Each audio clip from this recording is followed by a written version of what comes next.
Sir, pagpakilala kayo ulit at then yung question mo. Gandang umaga po, Colonel Busita, Senator Colonel Busita. Tiger, po si member po kayo ng LIRAP. LIRAP po ng Los Angeleños, LIRAP. Ibig sabihin kapamilya kita. Opo. Friendly warning, ayusin mo ang tanong mo. Pero bibilang ko ano po. Isa po akong rider na madalas gumamit ng mga toll expressway. Ang concern ko lang po, bakit po parehas ang singil ng motorsiklo sa kotse? Nais ko po sana o pinagdadasal ko po sana na matulungan nyo kami at i-adapt ang advocacy na may pababa ang mga toll rates ng mga motorsiklo. Yun lang po.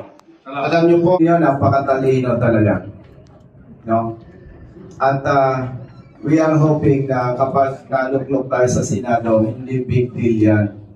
Dahil yung pong, di po ba itong, hindi ko alam kung NLEX o SLEX, parehas lang naman, tama po?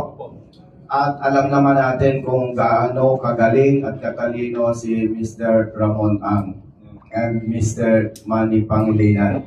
Kaya siguro, hindi lang nila napansin yan, hindi nila naisip. Pero Tiger PG, valid na valid po yung katanungan ko eh.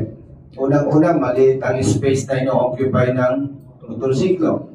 Pangalawa, mas magaan yan kaysa kotse. Imagine, dahil wala lang gulong, yung kotse, 4.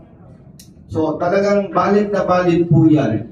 At syempre, wala naman po ako sa posisyon na mangako sa iyo na mapapababa natin yan. Pero ako, dahil kilala na napakabuting tao ng dalawa, Mr. Ramon Ang and Mr. Manny Pangilinan, malaki po ang pag-asa ko na papakinggan yung iyong hiling. And of course, yan po ay sa tulong at suporta ng iba pang mga mambabatas. So, bilang sagot po sa iyo, makakaasa po kayo, isasama natin yan sa priority agenda kung namin po.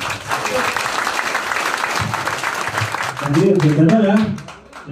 Just imagine na minsan hindi naman tayo na-focus ng traffic.